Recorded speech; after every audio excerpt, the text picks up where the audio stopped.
이영하라는 사람이 우리 밴드에 가입되어 있는 줄도 모르고, 이상하다, 우리 비공개로 해놨는데, 근데 DM이 이틀인가 왔대요. 그래서 그런 사람 없을 거다. 그러고 이제 내려와서, 교회 와서 밴드에 들어가 보니까, 이영한 사람이 우리 밴드의 회원이야, 가입 회원이야.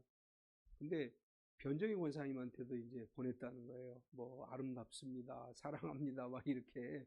그래서 오늘 이렇게 모시고 오면서 그 얘기를 들어가지고 제가 강퇴를 사실 금요일날 시켜놨어요. 그 사람 강퇴를 시키고 이제 들어오지 못하게 했는데, 뭐 다른 분들도 그런 DM 받으신 분 없으시죠? 네. 요즘 이제 막 그 SNS를 통해서 그 여러 가지로 이렇게 신상 정보가 노출되거나 하는 일들이 비일비재한데, 집사님 여기 저기 불 하나 밑에 불 꺼져 있는 켜주세요. 내가 킨 것 같은데. 예. 그 오늘 제가 읽은 뉴스 가운데는 그런 뉴스가 있었어요. 카카오톡이 2월 4일부터 개인의 이 카카오를 어떻게 사용하는지를 분석해서 자료화시켜서 보관하겠다. 이제 그러니까 우리 한 사람 한 사람이 카톡을 쓸 때 내가 어떤 성향의 카톡을 쓰는지를 다 자료 보관을 보관하겠다는 거예요. 굉장히 무서운 건데, 그 막 사람들이 막 카카오 탈퇴하자 막 이제 이렇게 이야기하는데, 또 어떤 사람이 그렇게 써놨어요. 카카오를 탈퇴하려니까 되게 복잡하게 해놨다. 그냥 내가 탈퇴하겠습니다, 탈퇴가 되는 게 아니고 뭘 복잡하대요. 뭐 선물 받은 거 다 정산하고 뭐 어쩌고 저쩌고 뭐 해가지고 하는데 탈퇴를 못 하겠다, 이제 이렇게 글도 올라오는데, 요즘 이 신상 정보에 대한 이런 게 굉장히 중요하게 여기는데 왜 이게 반대로 가는지 모르겠어요. 보호를 해야 되는데 막 공개가 되고, 이제 쿠팡 사건도 있었죠. 저도 집단 소송에 참여했어요. 좀 문자가 온 거야. 내 쿠팡 정보가 털렸다고 문자가 와서. 그런 걸 잘 안 하는데 한번 해보자 그랬더니 인터넷에서 2만 원을 내면 소송을 대리해 준다 그래서 집단 소송에 한번 넣어봤어요. 되는지 안 되는지 모르지만 사실 뭐 저는 그렇게 생각해. 내 정보 털어가 봐야 내 은행 통장에 가져갈 것도 없고, 뭐 털어가려면 털어가라. 난 사실 이런 생각으로 사는데, 사실 정보가 털린다는 건 굉장히 위험한 거죠. 그 어떤 사람도 그렇게 얘기했더라고. 카카오는 이미 중국 자본이 들어왔기 때문에 우리의 정보가 다, 카카오에 가입된 정보는 다 중국으로 갔다, 이렇게 얘기도 해요. 굉장히 조심스러운 상황이 지금 발생하고 있는데, 여러분 이제 앞으로 우리가 핸드폰 개설하려면 그 안면 인식해야 된대요. 응? 안면 인식 왔어요? 집사님들 DM 왔어요? 이쁜 사람들은 다 왔네. 그 강퇴시켰어요, 제가. 어쨌거나 우리 개인정보가 유출되지 않게 좀 조심해야 될 것 같아요. 뭐 나처럼 개인정보 유출돼도 가져갈 거 없는 사람들은 괜찮은데, 통장 털리면 큰일 날 사람들은 개인정보 잘 보관하세요. 전화 왔어요. 네, 네. 뭐 털릴 거 있으세요? 없어요? 그럼 돈 좀 달라고 그러세요. 이제 우리 본문으로 들어가서, 지난주에는 우리가 이런 얘기를 살폈죠. 아담 한 사람이 죄를 지어서 온 인류가 죄인이 됐다.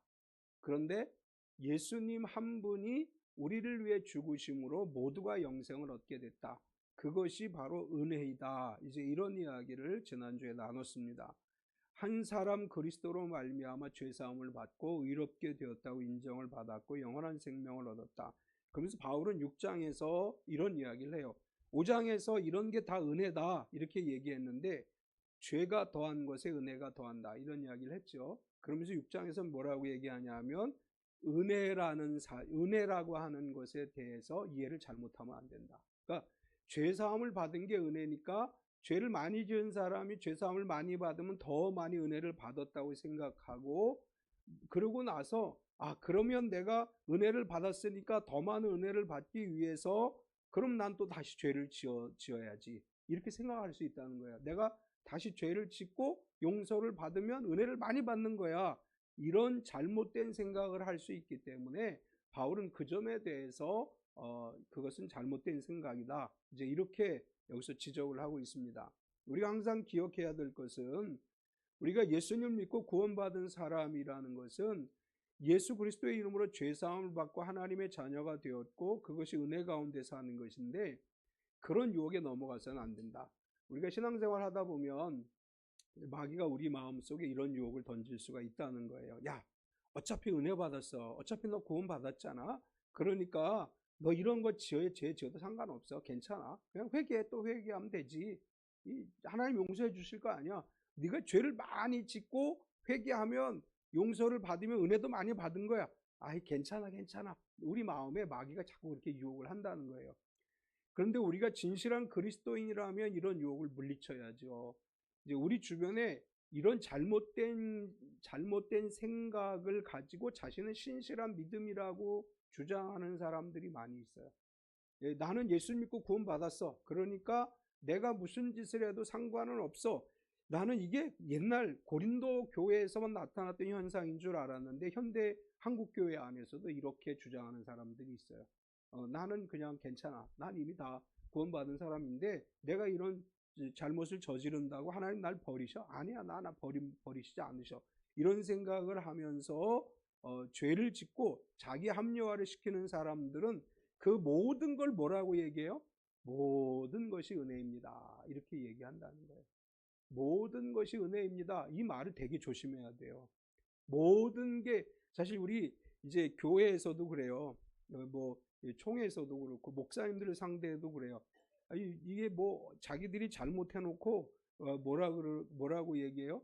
아, 그런 거 다 은혜로 덮어주세요. 다 은혜지요. 이렇게 얘기를 해요. 제가 우리 목사님들하고 일을 하면서 내가 그런 얘기 많이 했어요. 원칙이 은혜보다 먼저다.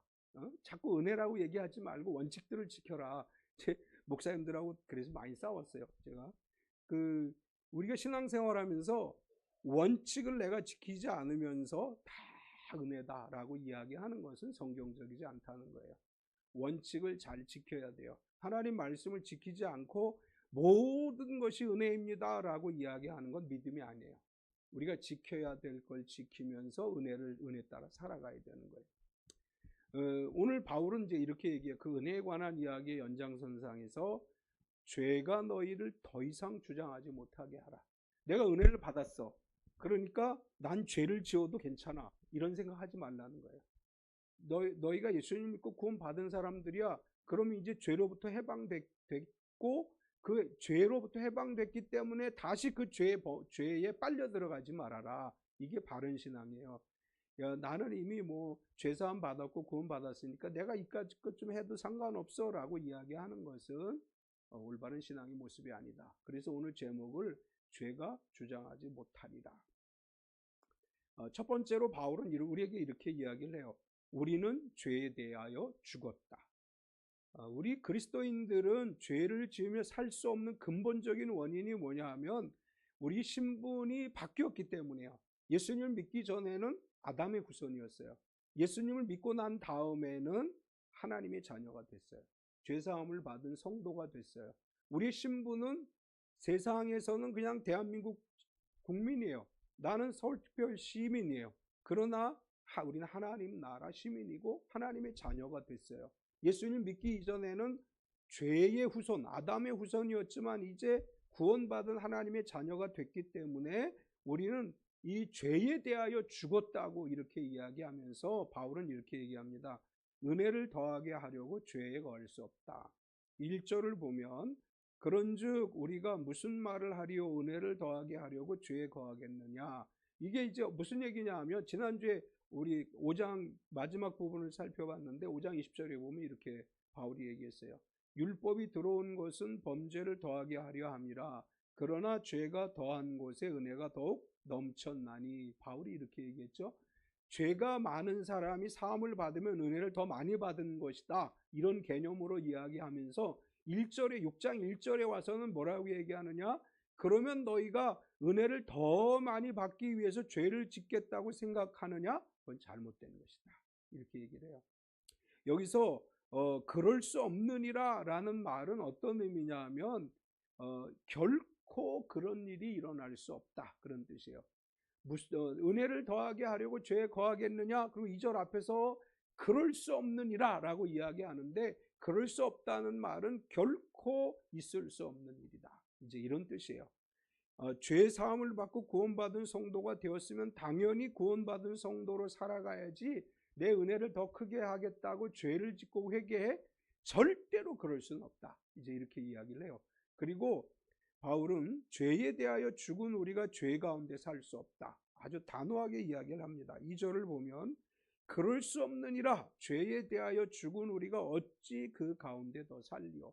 죄에 대하여 죽었으면 다시는 죄 가운데 살아서는 안 된다는, 이제 이건 뭐 논리적으로 그렇잖아요. 이제 어떤 사람이 세상을 떠났어요. 그럼 이 사람은 세상과 관련이 있어요, 없어요? 죽었으면 끝이잖아. 이 세상하고는 작별한 거예요. 더 이상 우리 돌아가신 어머니 일을 생각하고 그 어머니에게 이야기하고 그럴 수 있나요? 저희 어머니가 돌아가셨어요. 저희 어머니는 이제 끝이, 세상에서는 더 이상 아무런 관련이 없어요. 이제 바울은 그런 의도로 얘기해. 너 죄에 대해서 죽었어. 그럼 너는 죄와는 이제 끝난 거야. 다시 그리로 돌아가려고 하지 마. 죽은 사람이 다시 살아와서 다시 살아가는 게 아니듯이, 죄에 대하여 내가 죽었기 때문에 이제 나는 죄와는 관련이 없게 됐다, 이렇게 얘기하는 거예요. 죄가 우리는 이미 죄로부터 벗어난 사람들이기 때문에 이 죄로부터 나는 완전하게 관계를 끊어야 된다. 바울이 이야기하려고 하는 건, 너는 죄에 대하여 죽었어. 그러니까 죄는 이제 더 이상 거기에 내가 휘말려서는 안 돼, 이렇게 이야기하는 거예요.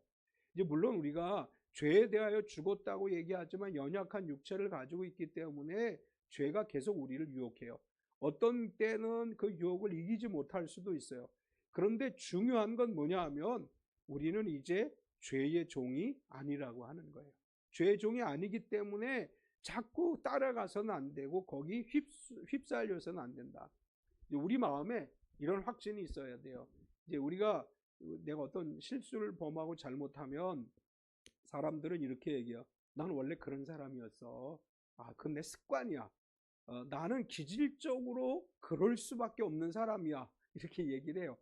요즘 MBTI 이렇게 얘기하면서 나는 뭐야 얘기하는데, 이제 우리 시대는 혈액형으로 얘기를 하죠. 그거 아무리 설명해도 모르겠어. MBTI 뭐라고 얘기해도 막 조사해보고 내 거 나왔어. 근데 잊어먹었어, 뭔지. 전혀 그런 우리가 이게 자기 합리화예요. 난 원래 그런 기질이야. 그러니까 네가 날 이해해. 사실 우리가 이렇게 많이 해요. 그런데 바울은 지금 그렇게 얘기하는 거야. 너 원래 그런 사람이었지. 근데 거기에 대해서 죽었어. 이제 너는 그런 사람이 아니야. 그걸 벗어나야 돼. 바울은 우리에게 이렇게 이야기를 해요. 예수 믿는 사람들은 난 원래 그런 사람이야 라고 얘기하시면 안 돼요. 내가 원래 기질적으로 그래, 이렇게 얘기하면 안 돼요. 왜? 나는 그거에 대해서 죽은 사람이야. 그런 죄의 습성에서부터 나는 죽었어요. 그러니까 거기서부터 벗어나고 우리는 그리스도 안에서 새로운 기질을 가진 사람들이에요. 나를 변화시키려고 노력하지 않는 사람은 여전히 죄 가운데 머무는 거예요. 우리 스스로를 변화시키려고 노력해야 돼요. 왜냐하면 죄에 대해 죽었기 때문에. 그 다음에 계속해서 바울은 뭐라고 얘기하냐 하면, 그리스도의 죽으심과 합하여 세례를 받았다, 이렇게 말씀을 해요. 3절을 보면 같이 한번 읽겠습니다. 무릇 그리스도 예수와 합하여 세례를 받은 우리는 그의 죽으심과 합하여 세례를 받은 줄을 알지 못하느냐. 아멘. 세례라고 하는, 우리는 침례라고 표현하죠. 침례는 헬라어로 밥티조라고 하는 단어를 쓰는데, 잠기다, 연합하다, 이제 그런 뜻이고, 우리가 침례를 받을 때 그리스도와 연합하는 거예요. 침례를 받을 때 옛날에 나는 죽은 거예요. 저는 이제 침례를 흐르는 물에서 하는 거를 강조를 해요. 요즘 침례 강이 없기 때문에 침례교회라든지 오순절 교회들은 교회 안에 침례탕을 만들어요. 그리고 거기서 침례를 하는데, 나는 이왕이면 흐르는 물에 가서 침례를 하자. 왜냐하면 성경적인 의미는 이거예요. 우리가 침례를 받을 때, 물에 들어갈 때 옛날에 나는 죽는 거예요. 물에 휩쓸려 내려가는 거예요. 그리고 그 물에서 벗어 일어나게 될 때 나는 그리스도와 함께 부활했다. 나는 새 사람이 됐다. 이런 의미를 갖는 거예요. 그래서 이제 특별한 경우가 아니면 가능하면 침례는 흐르는 물에 가서 하는 게 나는 좋다. 이렇게 생각해서 우리 교회는 계속 흐르는 물에 가서 찾아가서 하죠. 올해도 작년에죠. 남한산성에서 했고, 재작년에도 남한산성에서 했구나. 올해 하남시에서 했구나. 남한산성이 아니고. 왜? 이렇게 가능하면 그 의미를 살리려고 하는데, 침례를 받는다는 것은 이런 의미예요. 나는 이제 죄에 대하여 죽었다. 나는 예수 믿기 이전에 죄인이었던 나는 이미 죽었다. 그리고 나는 그리스도와 함께 죽었다. 우리가 침례 받을 때 나 혼자 죽었다는 것이 아니라 그리스도와 합해지는 거예요. 그리스도와 연합하는 거예요. 이게 침례의 진정한 의미예요.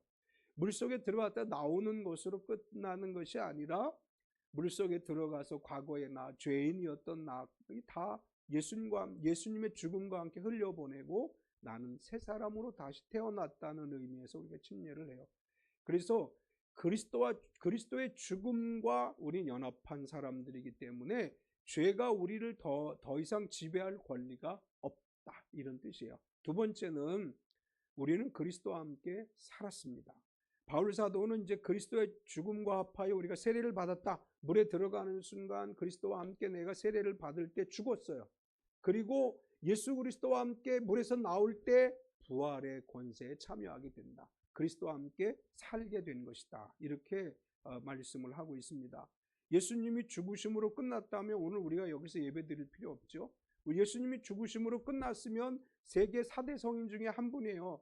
제가 우리 초등학교 다닐 때 학교에서 배운 4대 성인, 3대 성인, 4대 성인 할 때 예수님이 거기 포함돼요. 예수님 부활하지 않았으면 그냥 성인이에요. 그러나 예수님이 부활하셨기 때문에 우리의 구세주가 되신 거예요. 예수님이 죽으시고 부활하셨고 우리도 예수님의 부활과 함께 연합한 자가 됐다. 그리스도의 부활에 연합한 자가 됐습니다. 4절과 5절을 보면 같이 읽겠습니다. 그러므로 우리가 그의 죽으심과 합하여 세례를 받음으로 그와 함께 장사되었나니 이는 아버지의 영광으로 말미암아 그리스도를 죽은 자 가운데서 살리심과 같이 우리로 또한 새 생명 가운데서 행하게 하려 함이라. 만일 우리가 그의 죽으심과 같은 모양으로 연합한 자가 되었으면 또한 그의 부활과 같은 모양으로 연합한 자도 되리라. 바울이 강조하는 것은 이거예요. 우리가 그리스도와 함께 침례를 받을 때 죽음에 연합하여 그리스도의 죽음에 연합했어요. 우리가 물에서 나올 때 그리스도의 부활과 연합해서 그리스도의 부활에 참여한 자가 됐어요. 우리는 이제 어떤 신분을 가졌어요? 그리스도의 부활에 연합한 신분을 가진 거예요. 예수 그리스도가 우리를 위해 죽으셨고 부활하셨듯 우리는 이미 이제 그리스도 안에서 부활 생명체에 참여한 성도가 되었습니다. 우리가 단순히 죄에서 벗어나는 것이 아니고 이제는 의의 영역에서 살게 되었다고 하는 의미를 갖지요. 예수님은 이렇게 말씀하셨어요. 요한복음 10장 10절을 보면 도둑이 오는 것은 도둑질하고 죽이고 멸망시키려는 것뿐이요 내가 온 것은 양으로 생명을 얻게 하고 더 풍성히 얻게 하려는 것이라. 예수님이 부활하심으로 말미암아 우리에게 주어진 은혜라고 하는 것은 생명을 얻게 하고 더 풍성히 얻게 하려는 것이다. 예수님이 오신 목적이에요. 우리가 여기 보면 바울 사도가 그렇게 얘기했습니다. 새 생명 가운데 행하게 하려 함이라 이렇게 말했는데 이 말은 새 생명의 원리에 의해 지배를 받고 그 가운데 산다. 그런 의미가 있습니다. 우리가 죄에 속한 것이 아니라 죄에 대하여는 죽고 새 생명의 원리에 따라서 주님의 부활에 연합한 성도로서 삶을 살아가는 것이고 부활에 연합한 우리들은 죄에서 벗어나 의롭다 하심을 얻었습니다. 6절에서 7절 같이 읽겠습니다. 우리가 알거니와 우리의 옛사람이 예수와 함께 십자가에 못 박힌 것은 죄의 몸이 죽어 다시는 우리가 죄에게 종노릇하지 아니하려 함이니 이는 죽은 자가 죄에서 벗어나 의롭게 하심을 얻었습니다. 아멘. 의롭다 하심을 얻었다라는 말, 의롭게 되다 이 말의 의미는 죄에 대하여 죽은 자는 죄의 법적 소유권에서 해방되었다라는 뜻입니다. 우리가 예수 그리스도를 구세주로 믿고 죄를 회개한 뒤에 죄 씻음이 이루어졌기 때문에 완전히 죄가 우리를 법적으로 소유하지 못하고 있다. 법적으로 죄로부터 자유해지는 것이다. 이제 이런 의미로서 우리가 더 이상 죄에 매여 살아서는 안 된다. 이렇게 이야기하는 것이고, 의롭다함을 얻은 우리들을 향해서 하나님께 대하여 살아있는 자로 여기라. 이렇게 말씀을 했습니다. 8절에서 11절까지 우리 같이 읽겠습니다. 만일 우리가 그리스도와 함께 죽었으면 또한 그와 함께 살 줄을 믿노니 이는 그리스도께서 죽은 자 가운데서 살아나셨음에 다시 죽지 아니하시고 사망이 다시 그를 주장하지 못할 줄 알미로라. 그가 죽으심은 죄에 대하여 단번에 죽으시며 그가 살아계심은 하나님께 대하여 살아계심이니 이와 같이 너희도 너희 자신을 죄에 대하여 죽은 자요 그리스도 예수 안에서 하나님께 대하여는 살아있는 자로 여길지어다. 아멘. 여기 보면 살아있는 자로 여길지어다 이렇게 말했죠. 살아있는 자로 여길지어다 라는 말은 장부에 기입하다, 사실로 확정짓다, 이제 이런 뜻이에요. 이거는 회계 용어예요. 이제 회계를 하는 사람들이 장부에 기록을 하잖아요. 그리고 이것을 사실로 확정하는 거죠. 장부에 기록돼 해가지고 우리 송경순 집사님이 2025년 이제 연말 결산을 다 끝냈어요. 이제 확정됐어요. 이제 여기 여긴다 이 말이 가지고 있는 헬라어의 의미는 확정했다. 이제 확정된 거예요. 이렇게 우리는 어떻게 확정돼요? 하나님께 대하여 살아있는 자로 확정된 사람들이에요. 우리가 하나님께로부터 살아있는 사람으로 확정되었다는 믿음을 가지고 산다면 죄에 대하여는 죽은 자가 돼서 죄를 따라 살지 말아야 된다. 나는 죄에 대하여는 죽은 자요 하나님께 대해서는 산 자인 줄로 믿습니다. 그래서 세 번째로 죄가 주장하지 못하게 하라. 바울 사도를 통해서 하나님 우리가 예수님 믿음으로 우리의 죄는 십자가에서 죽었고 우리는 의로운 새 생명을 얻은 성도로 하나님께 살아있는 하나님의 자녀가 됐기 때문에 죄가 우리를 주장하지 못하게 해야 된다. 이렇게 말해요. 죄가 죽을 몸을 지배하지 못하게 하라. 12절을 보면 그러므로 너희가 너희 죽을 몸을 지배하지 못하게 하여 몸의 사욕에 순종하지 말고. 이게 무슨 얘기냐면 죄에 대하여 우리가 죽었어요. 그러나 우리 몸은 아직 안 죽었어요. 그렇죠? 우리 몸은 언젠가 주님이 부르시는 날이 있어요. 그때까지 우리 몸은 살아있어요. 그런데 이 살아있는 우리의 몸이 죄의 사욕에 순종하지 말아라. 죄의 사욕이라고 하는 것은 죄의 정욕과 욕망을 이야기합니다. 우리가 이제 예수님을 믿는다고 해서 욕심이 우리에게 없나요? 예수님을 잘 믿으면 마음에 욕심이 생기지 않나요? 여전히 욕심은 있어요. 그렇죠? 우리 안에는 계속해서 욕심도 있고 계속해서 마귀의 유혹도 있어요. 아무리 경건하게 산다고 해도 열심히 기도를 하고 말씀 묵상해도 순간순간 사탄이 우리의 마음에 유혹을 해요. 욕심을 줘요. 그런데 바울은 뭐라고 얘기하냐 하면 너희는 이미 죄에 대해서 죽었기 때문에 너희가 이제는 살아있지만 죽는 그날까지 너희 몸이 욕심에 따라서 살아가지 않도록 해라 이런 뜻이에요. 우리 욕심이 없는 사람이 어디 있겠어요? 다 욕심이 있어요. 그런데 욕심 때문에 내가 죄를 짓지 않게 하라. 죄에 빠져들지 않게 하라. 그런 뜻이에요. 끊임없이 마귀는 우리를 유혹하려고 해요. 이럴 때 우리에게 필요한 것은 마귀의 유혹을 물리치는 거예요. 마귀는 예수님도 유혹했지요. 예수님에게 와서 내게 절하라. 내가 모든 걸 주겠다. 또 예수님이 금식하는 데 와서 이 돌들이 떡덩이가 되게 하라. 뛰어내리라. 뭐 계속해서 유혹을 해요. 그럴 때 예수님은 단호하게 물리쳤어요. 예수님께서 마귀의 유혹을 물리친 것처럼 우리도 그러한 유혹을 끊임없이 물리치면서 살아야 된다고 하는 거예요. 그냥 난 원래 그래. 이렇게 살아가지 마세요. 난 원래 그런 사람이야. 난 그거 원래 그런 거 잘 넘어가. 이렇게 생각하지 마세요. 제가 이제 어떤 일을 계기로 해서 커피 끊고 이제 탄산 끊었어요. 근데 정말 봐도 안 먹고 싶어요. 예, 집에 지난번에 이렇게 뭘 시켰는데 콜라가 따라왔어요. 얼마나 좋아하겠어요, 제가. 근데 콜라 앞에 놓는데 얘를 먹고 싶은 생각이 안 들어. 그래서 내가 이제 주일 아침에 이렇게 이제 커피를 내려줘요. 예림이 내려주면 옛날에 이렇게 내려놓고 나도 먹고.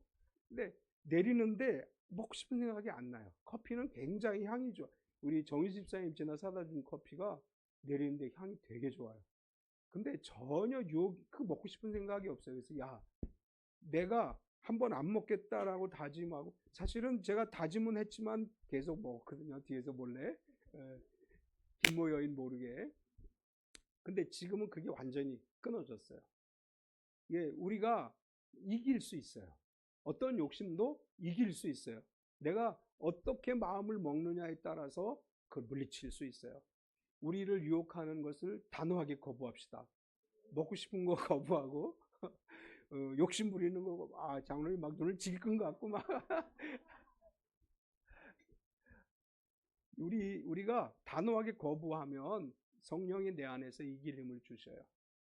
그 다음에 우리 지체를 의의 무기로 하나님께 드려야 된다. 이렇게 얘기를 해요. 13절을 보면 또한 너희 지체를 불의의 무기로 죄에게 내주지 말고 오직 너희 자신을 죽은 자 가운데서 다시 살아난 자 같이 하나님께 드리며 너희 지체를 의의 무기로 하나님께 드리라.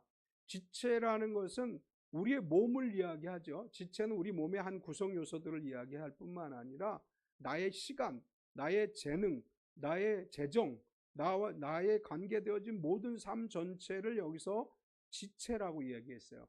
우리의 모든 것을 의의 무기로 하나님께 드려라. 우리가 나 자신을 하나님께 무기로 드리게 되면 하나님께서 나를 통해서 역사하신다고 하는 것입니다. 이것을 우리의 삶에 적용한다면 우리 이렇게 질문을 던져봐야 돼요. 눈을 어디에 두고 무엇을 보고 있는가? 여러분 뭘 보고 있어요? 올 한 해 뭘 보고 살아가고 있어요? 종훈아, 예림이 보고 너 뭘 보니? 이렇게 물어보지 마. 너 보는 거 다 알아. 우리 눈이 뭘 보고 있어요? 돈을 보고 있나요?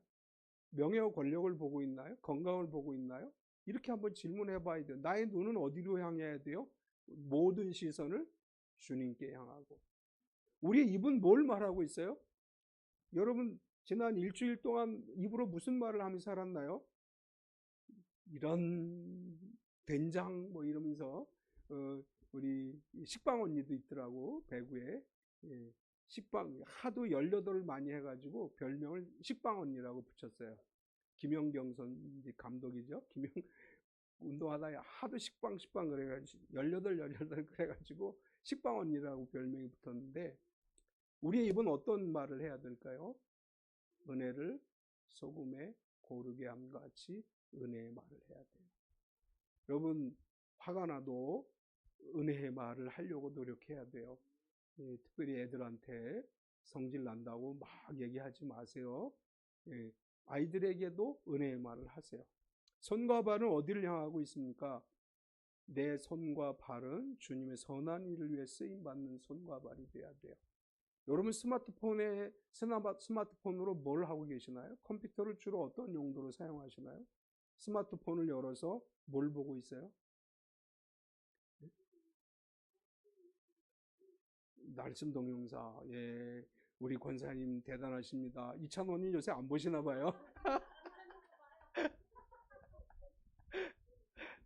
우리 스마트폰 그리고 PC, 컴퓨터 여기에 우리 시간을 빼앗기고 있는 것은 아닌지 아니면 이걸 통해서 말씀을 묵상하고 또 컴퓨터를 통해서 하나님 말씀을 찾고 이렇게 하는 거면 좋지만 이것이 나를 유혹하는 데 사용되지 말아야 된다라고 하는 것입니다. 우리가 죄를 이기기 위해서는 하지 말자 이거로 끝나는 게 아니라 그 하지 말자를 넘어서 나를 하나님께 드리자 이렇게 돼야 돼요. 하나님께 나를 드리자. 우리의 시간을 하나님께 드릴 때 예배와 기도, 말씀 묵상, 섬김의 자리에 서게 됩니다. 그 다음에 우리의 재능을 하나님께 드릴 때 교회와 이웃을 세우는 도구로 사용될 수 있습니다. 재정을 하나님께 드릴 때 탐욕이 아니라 나눔과 선교의 통로가 될 수 있습니다. 우리가 하나님께 나의 시간을 드리고 나의 재능을 드리고 또한 나의 재정을 드릴 때 하나님을 위해 더 큰 역사를 이룰 수 있습니다. 마지막으로 법이 아닌 은혜 아래 있음을 기억해야 됩니다. 14절을 같이 읽겠습니다. 죄가 너희를 주장하지 못하리니 이는 너희가 법 아래 있지 아니하고 은혜 아래 있음이라. 법은 죄를 깨닫게 합니다. 그런데 죄를 이길 힘을 주지는 못해요. 그러나 은혜는 우리를 용서할 뿐 아니라 은혜가 내게 충만하면 죄를 이길 힘과 능력이 우리 가운데 임하게 되고 내 마음에 하나님이 주시는 소원이 부어지게 되고 하나님 은혜를 누리게 됩니다. 은혜는 죄를 지어도 된다는 허가가 아니에요. 주님 감사합니다. 은혜 받았습니다. 그러니까 내가 가서 다른 짓을 해도 괜찮다는 게 아니에요. 은혜를 받았다는 것은 나에게 주신 그 힘으로 죄를 이길 수 있는 권능이 임했습니다. 이런 선포가 돼야 돼요. 자신 없으시죠?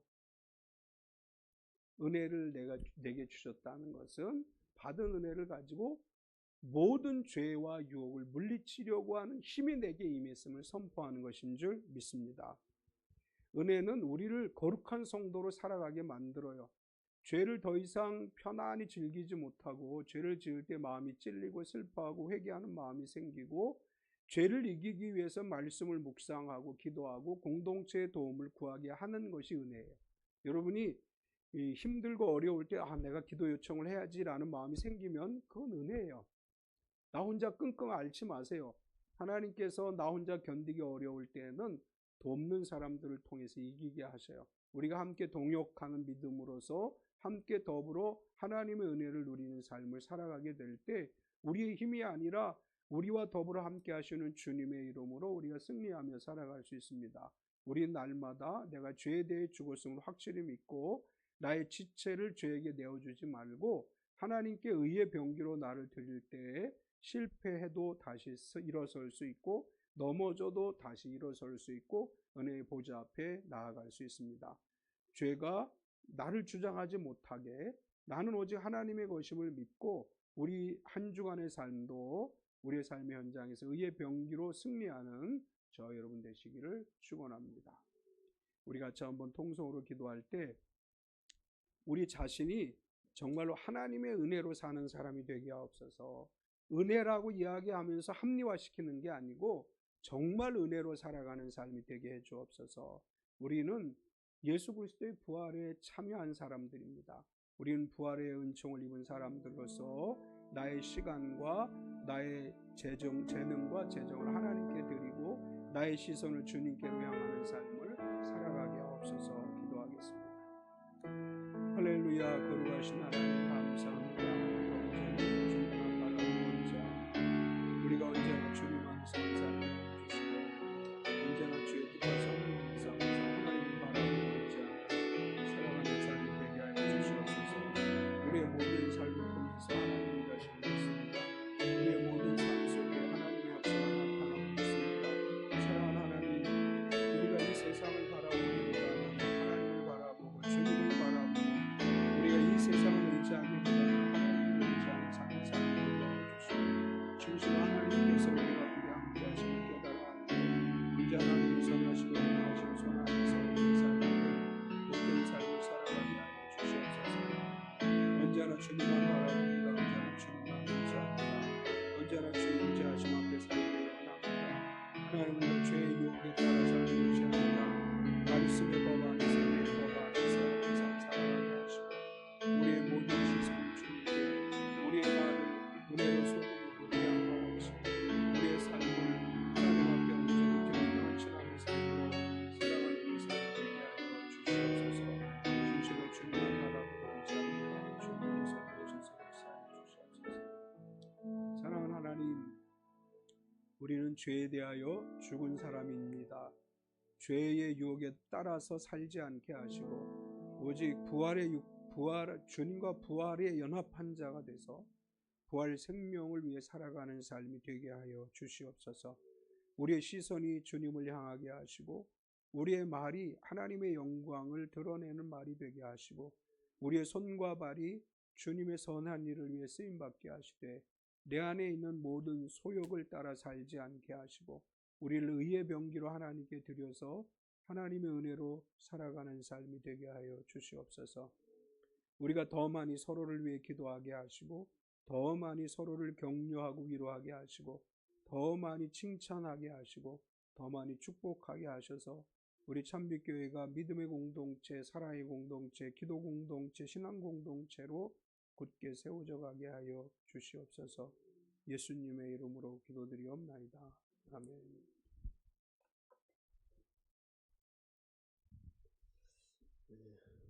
우리 가운데 역사하실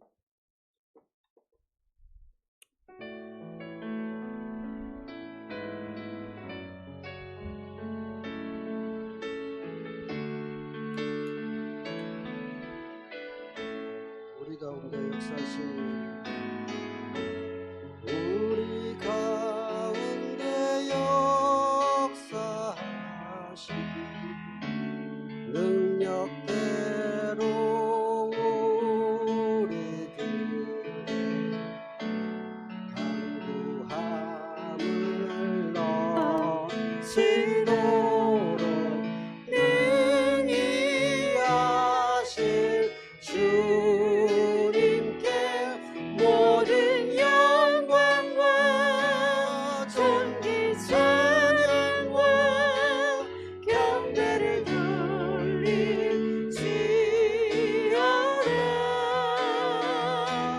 모든 영광과 존귀 찬양과 경배를 돌릴지어다.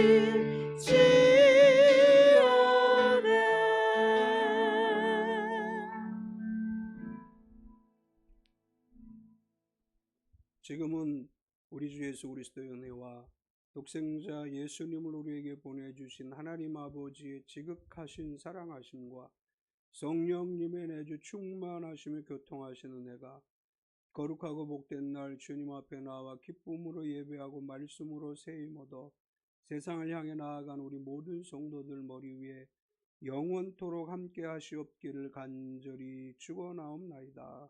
아멘.